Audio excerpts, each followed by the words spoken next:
আমাদের বাবা মার দোয়া যেমন আমাদের জন্য জরুরি, তেমনি আমাদের শ্বশুর শাশুড়ির দোয়া আমাদের জন্য জরুরি। আমরা বৌমা যদি শ্বশুর শাশুড়িকে না দেখি কে দেখবে বলেন? আসসালামু আলাইকুম, সবাই কেমন আছেন? আশা করি ভালো আছেন, আমিও ভালো আছি।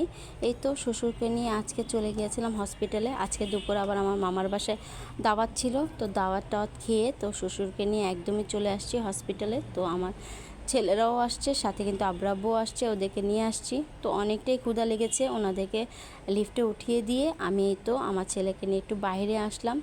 আয়সা একটু ঝালমুড়ি কিনেছি, সাথে আমার ছেলের জন্য চিপস কিনেছি। তো আমার ছোটো ছেলেটা চিপস খাচ্ছে, আমি একটু ঝালমুড়ি খেয়ে নিচ্ছি। বড় ছেলের জন্য চিপস নিয়েছি, পানি নিয়েছি, তো ওদেরকে নিয়ে দিব। আর এখানে একটু খাওয়া দাওয়া করে নিচ্ছি। এত ক্ষুধা লাগছে, মানে আসছি অনেকক্ষণ হয়েছে, তো হাঁটতে হাঁটতেই ক্ষুধা লেগে গিয়েছে। তো মামার বাসায় অনেক আয়োজন করেছিল, মামার বাসাতে খাওয়া দাওয়া করে আসছি।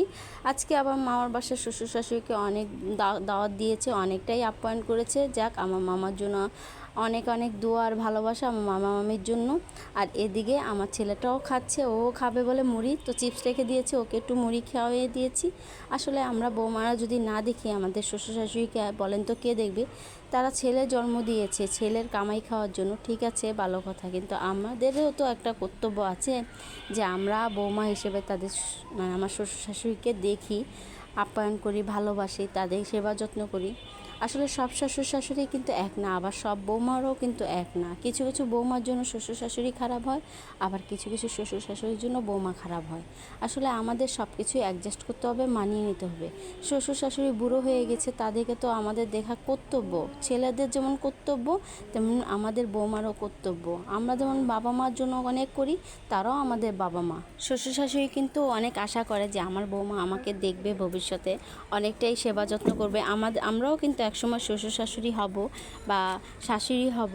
যাই হোক, কথা বলতে বলতে এখানে আমি চলে আসছি উপরে লিফট দিয়ে। আর আয়শা দিকে এত এত রিপোর্ট, মানে আমার শ্বশুরও অনেক শরীর খারাপ, অনেক অসুস্থ। যাই হোক, সবাই আমার শ্বশুরের জন্য দোয়া করবেন, শ্বশুর শাশুড়ির জন্য। এখানে শাশুড়ির সাথে বসেছিলাম, আমার ছেলেরাও বসেছিল ওর আব্বুর সাথে। ডাক্তারের সিরিয়ালে বসেছিলাম, তো অনেকক্ষণ ধরেই বসে আছি, প্রায় আধা ঘন্টা হয়েছে। সিরিয়াল ছিল 2 নাম্বার।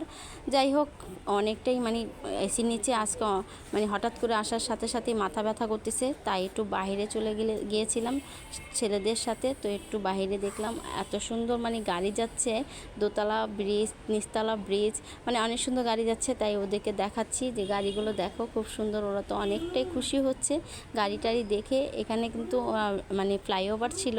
যাই হোক, এগুলি দেখে সব কিছু ক্লিয়ার করে শ্বশুরকে নিয়ে বাসায় চলে আসছি, যেহেতু শ্বশুরের কোলেস্টেরলের সমস্যা, অনেক রোগী ধরা পড়ছে। যাই হোক, আল্লাহ তারে হায়াত দারাজ করুক, দোয়া করি। এখানে শ্বশুরের জন্য একটু করলা ভাজি করে নিয়েছি। আর আমার মামায় তো একটা পাগল, মানে মামা মামি, এখানে তাদের জন্য গরু মাংস, মাছ দিয়ে দিয়েছে। যাই হোক, ভিডিওটা কার কার কাছে কেমন লেগেছে অবশ্যই কমেন্টস করে জানাবেন।